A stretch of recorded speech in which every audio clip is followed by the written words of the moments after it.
Hi hello నమస్తే welcome to film special interview. తండ్రి కూతుళ్ళ అనుబంధం అలాగే వారి మధ్యలో ఒక ప్రేమ వల్ల మొదలైన ఒక డిస్టర్బెన్స్ కి సంబంధించిన ఒక కుటుంబ వెరైటీ కథని తెరకెక్కించారు. ఆ సినిమా పేరే పిఠాపురంలో అలా మొదలైంది. సో ఆ మూవీకి సంబంధించిన డైరెక్టర్ చంద్రమహేష్ గారు ఈ రోజు మనతో ఉన్నారు. వారితో మాట్లాడి మూవీకి సంబంధించిన మరిన్ని డీటెయిల్స్ తెలుసుకునే ప్రయత్నం చేద్దాం. నమస్తే అండి. నమస్తే అండి. చంద్రమహేష్ గారు ఆఫ్టర్ లాంగ్ టైం మధ్యలో బ్రేక్ తీసుకున్నారు. అవును మేడం. ప్రేస్ రావి లాంటి పెద్ద బ్లాక్ బస్టర్ హిట్ ఇచ్చారు. సో ఇప్పుడు పిఠాపురంలో అలా మొదలైంది. సో అప్పటికి ఇప్పటికి చాలా చేంజెస్ వచ్చాయి. సో ఇప్పటి యువతకి కనెక్ట్ అవ్వాలంటే డిఫరెంట్గా తీయాల్సి వస్తుంది. సో పిఠాపురంలో అలా మొదలైంది. ఏంటి మూవీ సంగతి? ఇప్పుడు యువతకి ఆ యువత ఫాదర్స్కి అలా కూతుర్ల మధ్య ఎలాగ ఉంటుంది అని కనెక్ట్ చేసే సినిమా అండి ఇది. అంటే నేను ప్రేయస్ రవి సినిమా చేస్తున్న టైంలో ప్రేయస్ రవి సినిమా రిలీజ్ 10 సంవత్సరాలు అయింది. అప్పుడున్న యువత ఈరోజు పేరెంట్స్ అయి ఉంటారండి. నాకు చాలామంది ఉన్నారు, ఫ్యాన్స్ ఉన్నారు, ఆ సినిమాకి సంబంధించి ఫ్యాన్స్ ఉన్నారు. ఇప్పుడు కొంచెం గ్యాప్ ఇచ్చి సినిమా చేస్తున్నాను నేను. చేస్తున్నప్పుడు ప్రేయస్ రవి డైరెక్టర్ మళ్ళీ ఇప్పుడు ఏం చేస్తున్నాడు అని అనుకుంటారు కాబట్టి ఆ ఇంట్రెస్ట్ ఉంటుంది కాబట్టి నేను ఈ కథ ఎన్నుకున్నాను అన్నమాట. ఇదేంటంటే అప్పుడున్న పేరెంట్ అప్పుడున్న యూత్కి ఇప్పుడు పిల్లలతో ఉంటారు, పిల్లలు ఎలా ఉండాలి, పిల్లలతో ఎలా బిహేవ్ చేయాలి. అప్పుడు యూత్, ఇప్పుడు పేరెంట్స్. సో ఇప్పుడు పేరెంట్స్ మెంటాలిటీ ఉంటుంది, పేరెంట్స్ మెంటాలిటీ ఉంటుందండి. అలాగే ఇప్పుడున్న యూత్ కూడా వాళ్ళని పెట్టుకుని చేసిన సినిమా అండి. ఓకే. సో ట్రైలర్లో చూస్తే ముగ్గురు అమ్మాయిలు కనిపిస్తున్నారు. వాళ్ళకి సంబంధించిన లవ్ స్టోరీ, వాళ్ళు ఇంట్లో అంటే కొంచెం స్టోరీ ప్రకారం చూస్తే బయటకు వెళ్ళిపోయి చేసుకోవడము, అంటే పేరెంట్స్ హర్ట్ అవ్వడము, వీళ్ళు వాళ్ళ ప్రేమను గెలిపించుకునే ప్రాసెస్లో పేరెంట్స్ బాధపడ్డము. సో ఇదంతా కనిపిస్తుంది. సో ముగ్గురు అమ్మాయిలు కనిపిస్తున్నారు, ముగ్గురు స్టోరీలు ఉన్నాయా, అసలు ఏంటి, ఎలా జరిగింది? ముగ్గురు అమ్మాయిలు కదండి, ముగ్గురు ఫాదర్లు కదండి, ముగ్గురు తండ్రులు ఉంటారు, ముగ్గురు కూతుర్లు ఉంటారు. ఇది నేను తీసిన కథ, ఇప్పుడు చేసిన కథ నిప్పులాంటి నిజాలు అంటున్నది, నిజమైన కథ, నిజంగా జరిగిన కథ. ఈ రోజు ఇప్పుడు పరిస్థితులు ఎలా ఉన్నాయని, ఇప్పుడు పరిస్థితులు అంటే గతం నుంచి కూడా ఈ సినిమా చూసిన వాళ్ళు కూడా ఈ సినిమా 10 ఏళ్ళ క్రితం వచ్చుంటే బాగుండేదేమో, ఒక 20 ఏళ్ళ క్రితం వచ్చుంటే బాగుండేదేమో, నేను ఎలా బిహేవ్ చేసి ఉండేవాడిని కాదు కదా, లేకపోతే నా కూతురు ఇలా చేసి ఉండేది కాదు కదా అని కరెక్షన్ చేసుకునే సినిమా ఒక విధంగా. ఒక తండ్రులకి కూతుర్లకి అలాగే భర్తలకి, భర్త ఎలా ఉండాలి, అలాగే యువత అండి, యువత మనం ఎలా ఉండాలి, కాలేజీలో ఎలా ఉండాలి, మనకు అంటూ ఒక ధ్యేయం ఉంటుంది. మన తల్లిదండ్రులు ఎంతో కష్టపడి మనం పంపిస్తారు కాలేజీకి ఏదో అవ్వాలని. మనం అవ్వకుండా ప్రేమలో పడితే మన కెరీర్ ఎలా నాశనం అయిపోతుంది. ప్రేమించవచ్చు ఎప్పుడు మన కెరీర్ స్టార్ట్ చేసిన తర్వాత, మనం అనుకున్న గోల్ రీచ్ అయిన తర్వాత ఏదైనా చేయొచ్చండి. అది ఇవన్నీ కూడా చాలా సున్నితంగా చెప్పారన్నమాట ఈ సినిమాలో. దీంట్లో ఏంటంటే ముగ్గురు ఫాదర్లు ఉంటారండి. ముగ్గురు ఫాదర్లో ఒక ఫాదర్ చాలా ఫ్రెండ్లీగా కూతురుతోటి అన్ని ఓపెన్గా ఉంటారు, కూతురు కూడా తండ్రితో చాలా ఓపెన్గా ఉంటుంది, అలా భార్యతో చాలా ఫ్రెండ్లీగా ఉంటాడు. అతనికి ఏదైనా సలహాలు కావాల్సి వస్తే భార్యను కూడా అడుగుతుంటాడు. అటువంటి ఒక ఫాదర్ అండి, ఒక క్యారెక్టర్ అండి. అలా ఇంకొక క్యారెక్టర్ ఉంటాడండి, అతను ఏంటంటే బాగా డబ్బు అన్నవాడు, లగ్జరీ మూతుబడి, ఇంటి నిండా మందు బాటిల్స్ ఉంటాయి, 10,000 1,00,000 అలాంటి బాటిల్స్. అవి స్టేటస్ అనుకుంటాడు, తాగితే స్టేటస్. రూపాయి ఖర్చు పెట్టాల్సిన చోట 10 రూపాయలు ఖర్చు పెడితే స్టేటస్. కూతుర్ని అలా పెంచుతారు మనం, నువ్వు ఎక్కడ తగ్గొద్దు, స్టేటస్ కొండు, నాన్న ఒక 10,000 ఏంటమ్మా, 1,00,000 తీసుకో, అలా ఉండాలి. కానీ స్వేచ్ఛ ఇవ్వచ్చు, అతి స్వేచ్ఛ ఇచ్చేసాడు ఆ ఫాదర్. ఇదొక టైప్ ఆఫ్ ఫాదర్. మూడో ఫాదర్ అండి. ఆ ఫాదర్ ఏంటంటే తన కూతురు మంచి భవిష్యత్తు కావాలి, టాప్ అవ్వాలి, ఒక పెద్ద ఒక ఐఏఎస్ అవ్వాలి, ఒక ఐపీఎస్ అవ్వాలి, కళ్ళగండి ఫాదర్ అండి. కూతురుతో ఎక్కడ ప్రేమగా మాట్లాడితే గారంతో మార్కులు తగ్గిపోతాయేమో, చాలా స్ట్రిక్ట్గా ఉంటాడండి. కూతురు ఐస్ క్రీమ్ తింటే రొంప చేసి 2 రోజులు చదువుపోతుందేమో అని ఐస్ క్రీమ్ తిన్నవాడండి, కూల్ వాటర్ తాగినవాడండి. 95కి 100కి 95 మార్కులు వస్తే ఇంకా 5 మార్కులు ఎందుకు తగ్గాయని చెప్పేసి ఇంకొక గంట ఎక్స్ట్రా చదువుని చెప్పి తెల్లవారుజామున 5 గంటలు 4 గంటలకి లేపుతాడు. మనం నైట్ ఎక్కువసేపు చదివిస్తుంటాడు, ప్రేమగా మాట్లాడు. అమ్మాయిని బయట ఒక గొప్ప దానిలో చూస్తుంటారు. 95% మండలానికి ఫస్ట్ వచ్చింది, జిల్లాకి ఫస్ట్ వచ్చిందంట. ఫాదర్ ఏంటి మండలానికి జిల్లా ఫస్ట్ ఏంటి, స్టేట్ ఫస్ట్ రావాలి అని చిరాకు పడుతూ ఉంటుంటాడు మీ ఫాదర్ని. అటువంటి ఫాదర్కి ఒక కూతురండి. ఈ ముగ్గురు ఫాదర్లు, ఇటువంటి 3 రకాల ఫాదర్లు, ఈ 3 రకాల ఫాదర్కి ముగ్గురు కూతుర్లు అండి. జనరల్ గా సాగ్రిగేట్ చేసుకుని ఇలాంటి 3 టైప్స్ ఆఫ్ ఫాదర్సే ఉంటారు సమాజంలో. అవునండి, సమాజంలో అంటే మనం ఎక్కడ చూసుకున్నా కూడా ఏదో ఇంట్లో ఇటువంటి ఫాదర్ ఉంటాడు. మంచి ఫాదర్ ఉండొచ్చు, లేదా లగ్జరీగా ఉండే ఫాదర్ ఉండొచ్చు, లేదా స్ట్రిక్ట్గా ఉండే ఫాదర్ ఉండొచ్చు. ఈ మధ్యకాలంలో ఎక్కువగా స్ట్రిక్ట్గా ఉండే ఫాదర్లు అంటే వాళ్ళు మార్కులు ప్రేమిస్తున్నారు పిల్లల కన్నా. మార్కులు రావాలి, మార్కులు. రీసెంట్గా కూడా చూసాను సార్ మేడం మన పేపర్లో, మార్కులు తక్కువ వచ్చాయి అని చెప్పి ఫాదర్ ఏమైనా అంటాడేమో అనేసి సూసైడ్ చేసిన వాళ్ళు, లేకపోతే పారిపోయిన వాళ్ళు, ఇటువంటి వాళ్ళు ఉన్నాయండి. అంటే వాళ్ళు, మీరు మార్కులను ప్రేమించకండి, మీ పిల్లల్ని ప్రేమించండి, ప్రేమతో చెప్పండి, ప్రేమతో ఇలాగంటే సాధిస్తారు. మీరు సీరియస్గా చెప్పి ఎప్పుడు కాటుమంటూ ఉంటాయి, చాలా ప్రమాదాలు ఉంటాయి. ఈ కోణంలో అంటే ఇంట్లో సంతోషం లేనప్పుడు, ఇంట్లో ఆనందం లేనప్పుడు, ఇంట్లో ఇల్లు స్వర్గంగా లేనప్పుడు బయట నరకం కూడా చాలా అందంగా కనబడుతుంది. వెళ్ళిపోయి అట్రాక్ట్ అయిపోతారు మనం. అలా ఈ ముగ్గురు అమ్మాయిలు ఇప్పుడు కాలేజీకి వెళ్ళారు. కాలేజీకి వెళ్ళిన తర్వాత కాలేజీలో కాలేజీ సరదాగా వాతావరణం, తెలియకుండా ప్రేమలు. ఈ ఇంట్లో ప్రేమ దొరికిన అమ్మాయి కాలేజీలో గొప్పగా చూస్తుంటారు. ఈ కాలేజీలో ఈ అమ్మాయి జాయిన్ అవ్వడమే గొప్ప ఫీల్ అవుతారు. అలాగే అమ్మాయి ఇంటర్ పాస్ అయినప్పుడు ఇంటర్లో కూడా టాపర్ వచ్చేస్తుందండి. ఫాదర్ ఇంటర్లో కూడా ఇంత తక్కువ ఎందుకు వచ్చాయి, 100 రావాలి కదా, 96 రావడం ఏంటి, 100 రావాలి కదా అంటే అమ్మాయి తట్టుకోలేదండి. ఆ తట్టుకోలేని ఇంట్లో దొరికిన ఆనందం బయట దొరికిందండి, ఇంట్లో దొరికిన అభిమానం బయట దొరికిందండి, ఇంట్లో దొరికిన ప్రేమ బయట దొరికిందండి. తెలియకుండా అమ్మాయి ఒక లవ్లో పడిపోయింది. ఓకే. సో ఈరోజు యువత ఎలా ఉన్నారు అంటే, ఇందాక మీరు చెప్పినట్లుగా ఇటు చదివే గోలే, ప్రేమే అన్నట్లు ప్రజెంట్ ఉన్న యువత అయితే అట్లానే ఉన్నారు. గోల్స్ పెట్టుకుంటున్నారు, ఖచ్చితంగా వాటిని టార్గెట్ చేస్తున్నారు, దేనికి అదే పెట్టుకున్నారు. సో యువతని టార్గెట్ చేసే విధంగా ఇంకా అంటే ఇప్పుడు ట్రెండ్కి తగ్గట్లుగా ఇంకా ఏమేమి అంశాలు ఉన్నాయి? యువత ఆలోచనలు కూడా మన సినిమాలో చెప్తున్నామండి. ఇప్పుడు యువత అంటే ఉద్యోగాలు తగ్గిపోయండి, ఉద్యోగాలు రావట్లేదండి.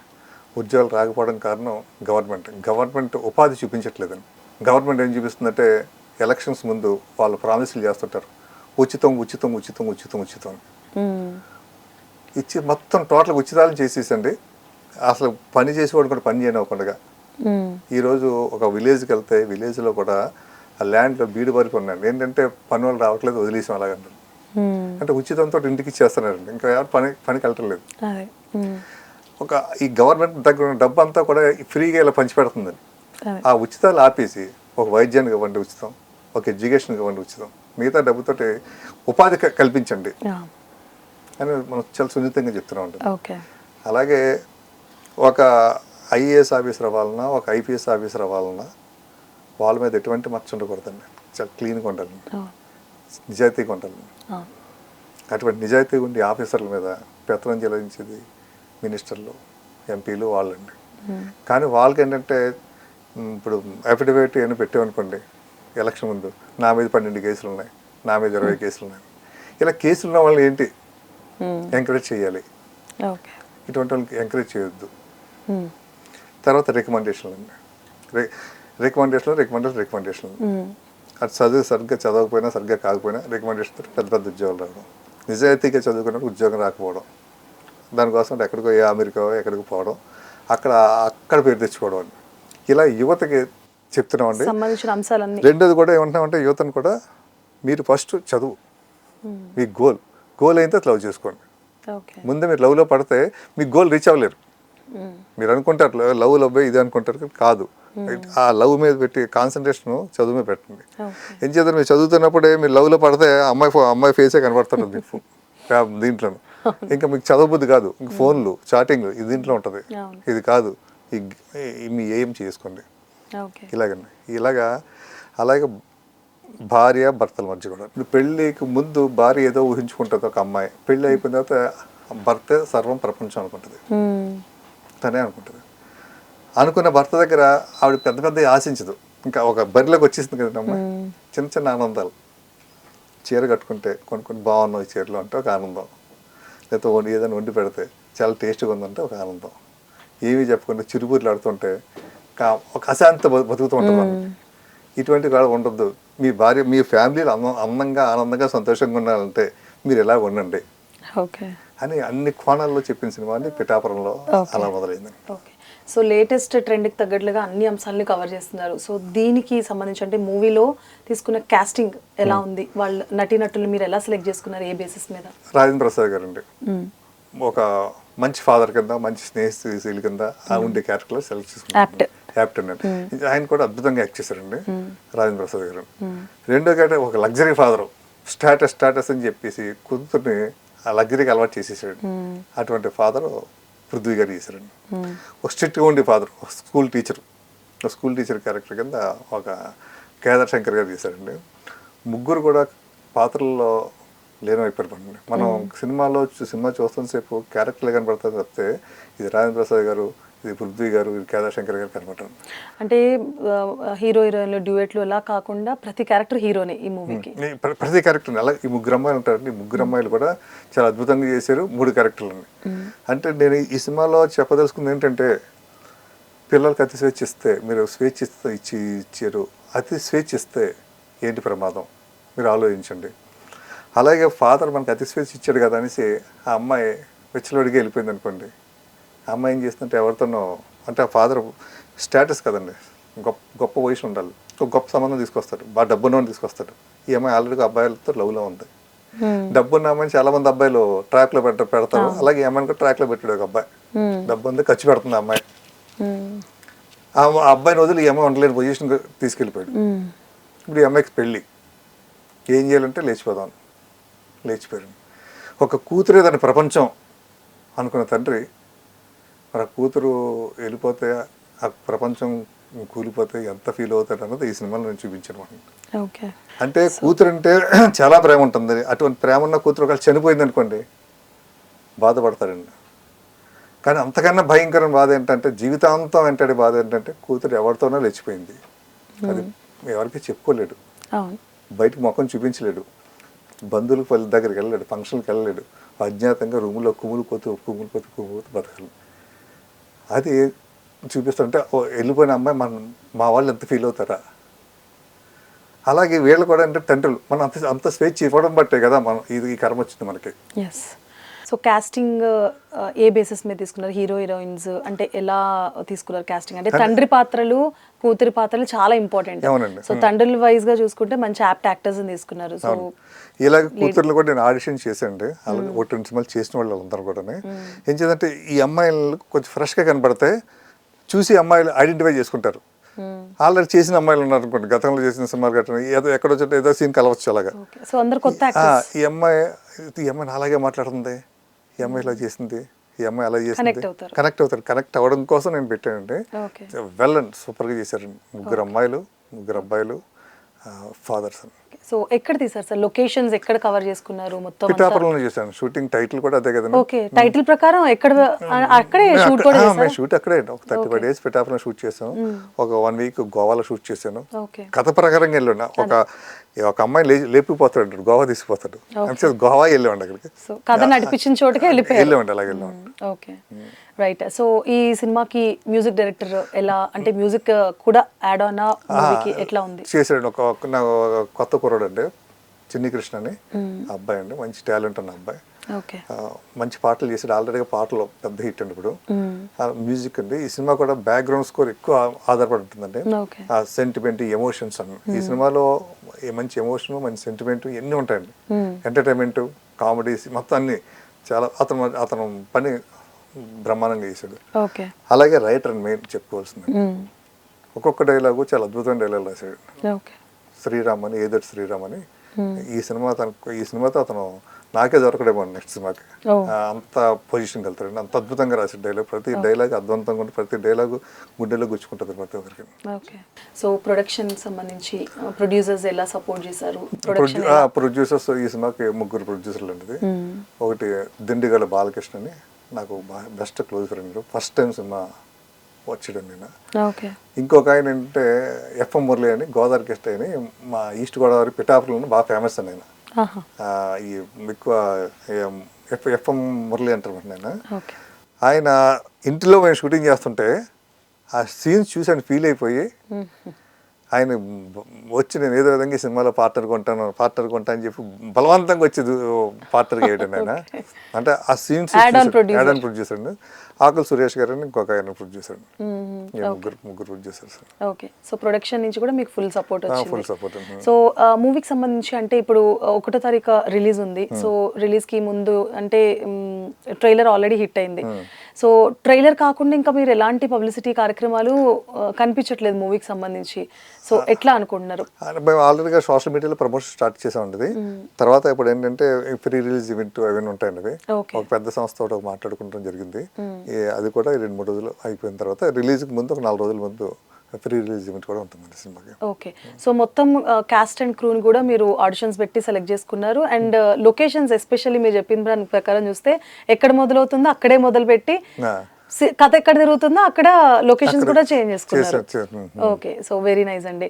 సో అంటే ఇప్పుడు కథ ప్రకారం చూసుకున్నా న్యాచురల్ గా యాక్టర్స్ తీసుకున్నారు, న్యాచురల్ కథను తీసుకున్నారు, సామాజిక అంశాలు ప్రెసెంట్ సమాజంలో ఏం నడుస్తున్నాయో వాటినే పెట్టి తీశారు. సో ఎవ్రీథింగ్ ప్రాపర్ గా ఉంది. సో మూవీ ప్రజల్లోకి వెళ్ళాక ఎలా ఉండబోతుంది అంటారు? అంటే ఇప్పుడు ఇవాళ రేపు బ్యానర్ అవి ఏమి చూడట్లేదు, కథ బాగుంది అంటే చిన్న పెద్ద పట్టించుకోవట్లేదు, హిట్ చేస్తున్నారు. సో మీకు మూవీకి సంబంధించి మీరు ఎట్లా? ఈ సినిమా నాకు చాలా కాన్ఫిడెంట్ గా ఉంది. ఈ కథ అందరికీ అవసరం అండి, కనెక్ట్ అవుతుందండి. అంటే భర్తగా ఫెయిలియర్ భర్తకి ఆ సినిమా కనెక్ట్ అవుతుందండి. ఫాదర్గా ఫెయిలియర్ ఫాదర్స్కి ఆ సినిమా కనెక్ట్ అవుతుందండి. కూతుర్లుగా ఫెయిలియర్ కూతుర్లుగా సినిమా కనెక్ట్ అవుతుందండి. ఫైనల్గా ఈ సినిమా అయిన తర్వాత లాస్ట్లో ఒక ఎమోషన్స్ ఉంటాయండి. ఈ సినిమాలో ఫాదర్కి ఇష్టం లేకుండా పెళ్లి చేసుకున్న అమ్మాయి ఒకటి ఉంటుందండి, మాస్టర్ అమ్మాయి, టార్చర్ భరించలేక. అలా ఇంకొక అమ్మాయి లేచి వెళ్ళిపోయిందండి. వీళ్ళు ఎవరైనా సరే ఆ సినిమా చూస్తే, మన సినిమా చూస్తే, ఈ పిఠాపురం 40 మంది సినిమా చూస్తే వాళ్ళు వచ్చేస్తారు ఇంటికి ఎక్కడున్నా సరే. అలా ఈ ఫాదర్ సినిమా చూస్తే కూతురు లేకుండా వెళ్ళి ఎత్తుక్కుని తీసుకొస్తారండి. ఒక్కొక్కసారి ఏంటంటే చాలా ఇళ్లలో మనస్పర్ధలు ఉంటాయండి, చెప్పుకోలేరు, ఒక ఈగో ఫీలింగ్స్తో ఉంటుంటారండి. అటువంటి ఈగో ఫీలింగ్స్ ఉన్న వాళ్ళు ఈ సినిమా చూస్తే అన్యోన్యంగా ఆ ఫ్యామిలీ అంతా ఉంటుందండి. అంటే మా నాన్నకి నా మీద ఇంత ప్రేమ ఉందా, నేను కనిపెట్టలేకపోయినా పక్కన థియేటర్లో కూర్చొని సినిమా చూస్తున్నారు అనుకోండి, తెలియకుండా అమ్మాయి నాన్న మీద చేస్తుంది. అలాగే ఫాదర్, నా కూతురికి నా మీద ఇంత ప్రేమ ఉందా, నేను కనిపెట్టలేకపోయినా నా కూతురిని దగ్గర తీసుకుంటాను. నా భార్యకి నా మీద ఇంత ప్రేమ ఉందా, నా భర్తకి నా మీద ఇంత ఉందా కానీ ఈ సినిమా చూసిన ప్రతి ఫ్యామిలీ కూడా కనెక్ట్ అవుతారండి, కరెక్షన్ చేసుకుంటారు, ఏదన్నా ఉంటే కరెక్షన్ చేసుకుంటారు. ఈ సినిమా ఒక విధంగా చెప్పంటే క్లీన్ మిర్రర్ అండి. ఆ మిర్రర్ ఆ ముందు నిలబడితే మనలో ఏదన్నా ఉంటే లోపల మనం ఎలా సరి చేసుకుంటున్నామో ఈ సినిమా చూసిన తర్వాత ఆ రోజు ఇంట్లో వాళ్ళంతా పార్టీ చేసుకుంటారండి. సో అన్ని ఎమోషన్స్, అన్ని రకాల, అంటే చిన్నవ నుంచి పెద్దదాకా ప్రతి ఒక్కళ్ళ రిలేషన్స్ చూపించారు మూవీలో. Okay, right. సో ఈ మూవీ అంటే మీరు చెప్పిన అంశాల ప్రకారం చూసుకుంటే ఇప్పుడు ఉన్న యూత్, మీరు ముందే చెప్పినట్లుగా చాలా అవసరమైన సినిమా, చాలా అవసరం. Okay. So May 1st release అయ్యి ఈ మూవీ సూపర్ డూపర్ హిట్ అవ్వాలని, మీరు ఏదైతే ప్రజల్లోకి వెళ్ళాలి అంటే యూత్కి కనెక్ట్ అవ్వాలి, ఏ అంశాలు ఫాదర్స్ కానివ్వండి, పిల్లలు కానివ్వండి, వైఫ్ కానివ్వండి కనెక్ట్ అవ్వాలనుకుంటారు, ఖచ్చితంగా కనెక్ట్ అవ్వాలని కోరుకున్నాము. అలాగే మీ కంబ్యాక్ ఇంకా ముందు కంటే సూపర్ హిట్ అవ్వాలని కోరుకున్నాము. ఈ సినిమా ఓటీటీలో వస్తుందని వెయిట్ చేయకండి, అంటే ఈ సినిమా ఎంత తొందరగా చూస్తే అంత కనెక్ట్ అవుతారు, అంత సెట్ అవుతుంది. సో May 1st థియేటర్స్ లోకి రాబోతోంది. అంటే ఓటీటీలోకి వస్తే ఇంట్లో చూడొచ్చులే అనుకోకుండా వచ్చిన వెంటనే కూడా చూస్తే మీకు కనెక్షన్ అవుతుందని చెప్తున్నారు. డైరెక్టర్ గా చెప్పిన దాని ప్రకారం చూస్తే నాకు కూడా ఎక్సైట్మెంట్ వస్తుంది, ఎప్పుడు వెళ్ళి మూవీ చూద్దామా అని. సో ఓటీటీలో వచ్చి అప్పుడు చూద్దామని కాకుండా తొందరగా ఇప్పుడు రిలీజ్ అయిన వెంటనే చూస్తే మీరు కూడా కనెక్ట్ ఫీల్ అవుతారు. ఓటీటీలో వచ్చినాక మళ్ళీ రిపీట్ చూడాలనే ఆశ కూడా కలిగేంత సూపర్ డూపర్గా మూవీ చేశామని చెప్తున్నారు. థ్యాంక్ యూ సో మచ్ అండి చంద్రమహేష్ గారు, all the best. Thank you అండి. సో చూసారు కదా, పిఠాపురంలో అలా మొదలైంది మూవీకి సంబంధించి. అంటే ఒక లవ్ స్టోరీ మాత్రమే కాదు, full power packed emotional scenes అలాగే స్టోరీ కూడా ఉందంటున్నారు. May 1st థియేటర్స్లోకి రాబోతోంది, ఖచ్చితంగా మీరందరూ కూడా వెళ్ళి ఎంజాయ్ చేయొచ్చు. సో ఇది ఇవాళ special program. Stay tune to HM TV.